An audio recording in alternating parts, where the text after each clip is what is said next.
네, 안녕하세요. 태양광 발전의 모든 것 운영자입니다. 오늘은 2019년도 하반기 RPS 태양광 고정가격 경쟁 입찰에 대해서 말씀을 드릴 겁니다. 관련 공고는 저번 주에 났고요. 지금 관련 내용은 신재생에너지센터 홈페이지에 들어가 보시면 공지사항에 올라와 있고요.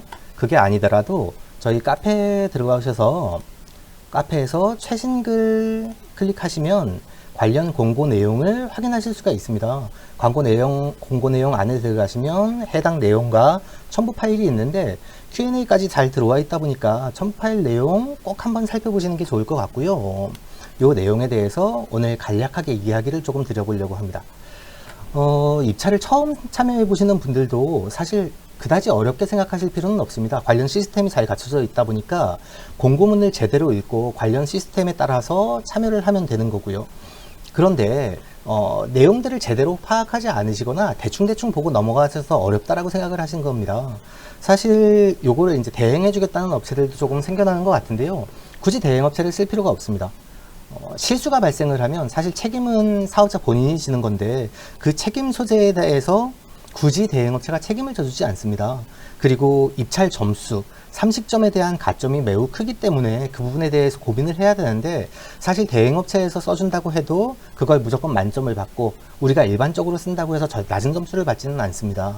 그렇다 보니까 누구나 공고문과 Q&A를 잘 살펴보시고 들어가시는 게 좋을 것 같고요. 제가 지난번에도 언급드렸다시피 고정가격 계약 경쟁 입찰 선정 결과에 대한 본인 정보 이외의 세부 정보는 공개하지 않으며 제출한 서류는 일체 반환하지 않습니다라고 되어 있는데요. 온라인 입찰 참여서에 이 참여서를 제출을 하지 않다 보니까 그냥 기입을 해가지고 온라인으로 입찰을 하는데요. 여기 수치가 오류가 되는 경우들을 많이 발생을 합니다. 사실 17만 9천 원을 써야 되는데 179원을 쓴다든가 그러면 무조건 떨어지는 거겠죠. 그렇다고 179원을 쓰면 에너지관리공단에서 참여 포기 각서를 미리 받습니다. 179원으로 썼는데 선정이 됐어요. 17만 9천 원인데 179원에 선정이 됐습니다. 그러면 179원에 계약을 해야 되지 않습니까? 계약을 하지 않으면 페널티를 2년 동안 받으니까요. 그렇게 되면 에너지관리공단에서 개별적으로 연락이 와서 179원에 참여한 거에 대해서 포기각서를 달려고 합니다. 그런 포기를 해야 되는 경우들이 발생을 하다 보니까 공고 내용에 대한 또는 Q&A에 대한 내용들을 면밀히 살펴보시면 사실 누구나 쉽게 참여하실 수 있는 부분이고요. 거기에 들어가는 필요한 내역들을 간단하게 저도 설명을 좀 해드리려고 합니다. 입찰 참여 설비 용량이나 각 용량별 참여할 수 있는 기한들이 다르다 보니까 기한들은 꼭 참여를 확인을 하시고요. 용량별 입찰 마감일 18시까지인데 사실 그 이전에 21일부터 25일 금요일까지 참여를 해야 되는데요. 21일 날 홈페이지가 열립니다. 참여 절차가 열리면 관련된 내용들 기입을 해 놓으시고 첨부 파일들 다 올려 놓으시고 그런 이후에 2, 3일 동안 다시 한번 리뷰를 해 보실 수가 있다 보니까 굳이 이때 급하게 올라가서 참여를 하지 않으셔도 됩니다. 미리 서류 다 챙겨 놓으시고요. 관련 내용들 기입 다 해 놓으시고 이 이후에 전송만 누를 수 있도록 준비를 해 놓으시면 그리고 대행 업체나 업체들에서 참여를 하더라도 참여 내역서 다 정리해 주세요. 써 주세요. 그럼 제가 들어가서 최종적으로 검토하고 제출 누르겠습니다 라고 하셔도 무방합니다. 이렇게 2중 3중으로 한 번쯤 더 검토를 하시는 게 좋은 이유는 업체들에서 50개, 60개, 80개씩 100개씩 참여를 하는 업체들이 있다 보니까 그 업체 담당자들도 헷갈릴 수 있습니다. 사실 주연 태양광 발전소 1호, 2호, 3호, 4호 해서 30개가 나가는데 발전소 이름은 다 똑같고 대표자 명만 다르다면 그분들도 헷갈릴 수 있는 부분이겠죠. 그런데 오기로 인해서 탈락이 되거나 불이익을 받는 부분들은 없어야 하다 보니까 미리미리 참여 내역서 작성해 놓으시고 전송만 누를 수 있게 확인해 놓으시는 게 좋을 것 같고요. 선정 결과 발표일에 확인을 하시면 되는데 제가 오늘 말씀드릴 부분은 이 부분입니다. 입찰 가격은 S&P 더하기 1 REC 원 단위로 기재가 되는 겁니다. 그렇다 보니까 17만 2,320원 이런 식으로 작성을 하셔야 되겠죠. 179원 이렇게 작성을 하시면 안 되고요. 관련 홈페이지 들어가시면 지금은 이제 사이트가 열리지 않았는데 사이트가 열려서 참여할 수 있게 준비가 될 테고요. 임시 저장을 미리 하실 수 있다 보니까 임시 저장 미리 하시라고 말씀드렸고, 파일 등록 시 용량 제한이 있을 수 있다 보니까 용량 제한 참고를 미리 하셔야 되는데, PDF 전자 파일로 제출하는 겁니다. PDF 전자 파일로 제출을 하게 되면요, 미리 파일을 만들어 놓으시는 게 좋은데, 미리 파일을 만드실 때 이런 방식으로 만드시면 됩니다. 저 같은 경우는 그 전에 이게 유지보수 능력들을 보지 않습니까? 그러면 사업 내역서를 작성할 때 거기에 재직증명서나 아니면 안전관리사 선임 확인증 같은 내용들을 전부 다 스캔을 해서 넣습니다. 우리가 다른 사업자들이랑 동일한 기준으로 넣는데 우리가 더 많이 경쟁 우위를 확보할 수 있는 부분들이 뭐가 있어야 되는지를 고민하다가, 뭐 인버터가 어떻게 유지를 할 수 있는지, 워런티는 어떻게 받아서 어떻게 되었는지에 대해서 첨부를 다 했고요. 그거에 대한 증빙 자료들도 캡처를 해서 전부 다 한글 파일로 첨부를 해놨고, 그걸 PDF 전자 파일로 바꿔놨습니다. 그런 후에 제출을 했고요. 거기 보시면 이렇게 회사명과 사업내역서, 회사명과 허가증, 회사명과 사업자 등록증, 이렇게 해서 파일을 읽는 사람들도 전부 다 이 제목만 보고도 어떤 내용인지 확인할 수 있도록 준비를 해놨고요. 요 자료는 뭐냐 하면요, 이렇게 제가 어떻게 참여에 참여했고 어떻게 참여 내역서를 썼는지에 대해서 캡처를 해놨습니다. 그래서 혹시나 차후에도 확인할 수 있게 했다 보니까 업체들의 대행을 시키시고 내가 확인을 못한다면 참여 내역에 대해서 전부 다 페이지별로 캡처를 해서 보내달라고 하시는 것도 도움이 되겠죠. 고정가격 계약 입찰 시 제출 서류는 우리가 준공된 서류라면 준공된 서류에 해당하는 부분만 참고를 하시면 됩니다. 이 부분에 대해서 설명을 드리려고 하는데요. 이제 우리가 선정 용량별 구분 총괄표를 해놨고, 용량이 낮은 부분에 대해서 미리 선정을 할 건데, 제가 중요하게 생각하는 부분이 이 부분입니다. 고정가격계약 경쟁입찰 선정 평가 기준인데, 우리가 입찰 가격에 70점을 배점을 해놨습니다. 그리고 사업 내역서 평가에 30점인데 과연 이 30점이 투명하게 올바르게 책정이 될까에 대해서 고민을 한번 해봐야 될 것 같습니다. 미흡하게 되면 최하 8.5점, 우수하게 되면 10점을 받게 되는데요. 8.5점씩 3개의 항목이다 보니까 1.5점씩 낮아져서 최하 나는 다른 사람들보다 4.5점을 낮게 받을 수도 있습니다. 사업 내역서 평가 때문에요. 그런데 사업 내역서 평가는 신속 정확한 유지보수 체계의 적절성 여부, 발전소의 안정적인 사업 운영 능력 여부, 주민 참여형 신재생에너지 발전소 건설이 지역 및 산업 발전에 끼치는 영향에 대해서 이야기를 하는데, 이걸 평가위원회에서 사업 내역서 평가를 실시하고, 그런데 이 평가를 실시한 내역에 대해서 공개를 하지가 않습니다. 나는 몇 점을 받았는지 알 수가 없습니다. 그러다 보면 이 금액에 대해서 달라질 수 있는 부분이 너무 많습니다.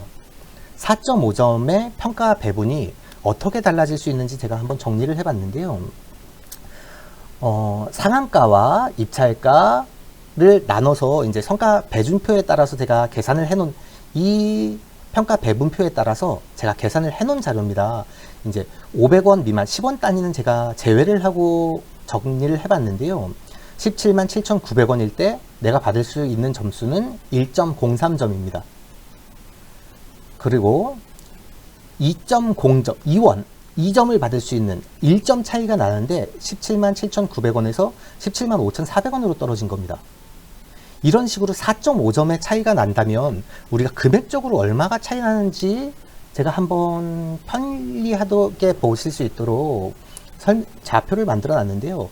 평가점수 1점은 입찰가격 2,600원을 낮게 쓰는 효과가 있습니다. 내가 평가내역 30점에서 1점을 낮게 받았다면 17만 5천원에 선정된 사람과 17만 2,400원에 선정된 사람이 평가점수 1점으로 동점을 받게 되는 겁니다. 그렇다면 평가점수 4.5점은 13,600원을 낮게 쓰는 효과가 발생을 합니다. 99kW 3.8시간의 발전 시간을 보이는 발전소의 매출 변화를 보면요. 17만 9,900원, 아까 말씀드린 4.5점을 평가내역서에서 더 받은 사람과 4.5점을 못 받은 사람의 선정 가격은 이렇게 다릅니다. 똑같은 16만 6,300원을 써낸 사람과 17만 9,900원을 써낸 사람이 같은 점수가 될 수 있는 겁니다. 4.5점 때문에요. 그렇다면 이 사람도 선정이 되고 우리도 선정이 됐는데 각각 매출의 발생 차이가 얼마나 되냐 하면요. 이분은 203만 원씩 월 평균 매출이 나가는 게 우린 187만 6,200원, 800원 의 매출이 발생해서 한 달에 15만 3,490원의 매출 차이가 발생을 합니다. 1년이 되면 184만 원의 매출 차이고요. 20년은 3,600만 원의 매출 차이입니다. 99kW 발전소가.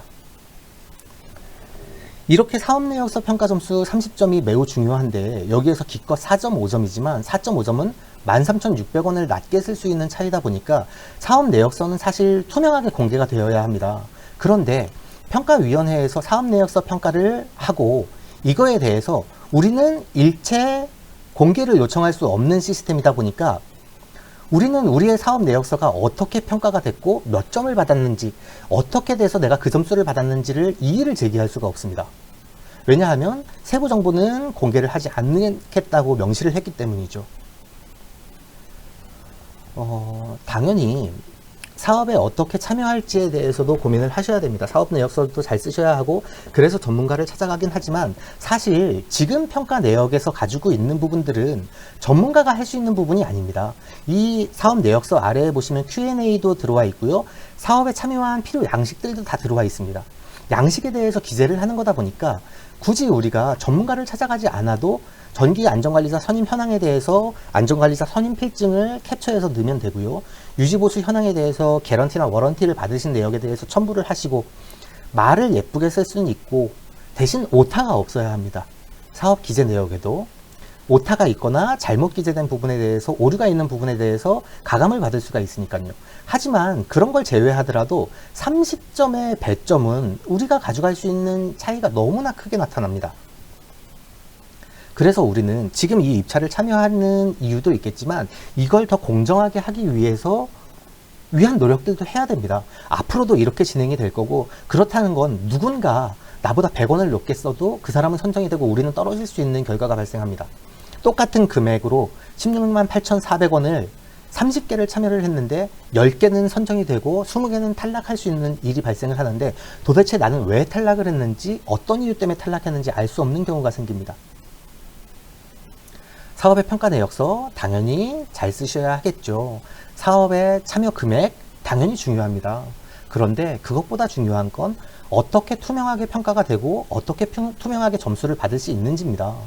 지금 13,600원의 차이가 나는데 17만 원에 선정이 될 거예요? 아니면 16만 8천 원이면 선정이 될까요? 라고 묻는 건 의미가 없습니다. 당연히 지금 얼마의 평균가가 선정이 되는지가 중요하겠죠. 상한가는 나와 있다 보니까. 그런데 상한가에 인접해서 선정되는 사람과 거의 하한가에 인접돼서 선정되는 사람은 어떤 차이가 있느냐, 무엇 때문에 그런 차이가 발생했느냐도 한 번쯤 고민을 해보셔야 되는 부분인 것 같습니다. 제가 조금 무겁게 말씀을 드렸는데 하반기 사업 참여 좋은 결과 있으시길 바라고요. 제가 말씀드린 부분에 대해서도 한 번쯤 고민을 하시고 에너지관리공단에서는 입찰 내역서 선정일날 선정 발표를 하면 전화를 안 받습니다. 보편적으로 담당자들이 휴가를 가서 통화를 할 수 없다, 이의제기를 하거나 항의를 할 수 없는 시스템으로 만들어 놓습니다. 왜냐하면 항의가 너무 많기 때문에 그렇겠죠. 그런 부분에 대해서 한 번쯤 고민을 해봐야 될 것 같습니다. 우리가 한두 번 참여를 하는 게 아니라 꾸준히 참여를 해야 되고 우리는 이번 참여로 인해서 20년 동안 같은 금액을 받아야 하기 때문에 그렇죠. 한 번쯤 고민하고 짚어 넘어가셔야 할 부분인 것 같고요. 반드시 아까 말씀드렸다시피 사업 내역서 공고문 확인하시고요. 공고문에 관련되어 있는 첨부 파일이 다 들어가 있다 보니까 한 번쯤 타인에게 참여를 의뢰를 하더라도 한 번 좀 꼼꼼히 읽어보시고 당연히 Q&A에 대해서도 해당 내용 정확하게 살펴보시는 게 좋습니다. 정확하게 살펴보시면 우리가 어떤 사업에 어떻게 참여를 해야 되는지 어떤 실수들이 발생할 수 있는지에 대해서 기재가 되어 있다 보니까요. 한 번쯤 참여 확인하셔서 제대로 된 사업 참여 되셨으면 좋겠습니다. 모두 좋은 결과가 있었으면 좋겠지만 상대평가다 보니까 그럴 수는 없겠죠. 누군가 무조건 높은 가격에 상한 가격에 될 거야 라고 얘기들을 많이 하지만 그게 나의 이익과 부합하는지 그 말을 하는 사람의 이익에만 부합하는지도 다시 한번 따져보셨으면 좋겠습니다. 오늘은 하반기 RPS 사업에 대해서 간단하게 리뷰를 드렸고요. 도움 되셨으면 좋겠습니다. 감사합니다.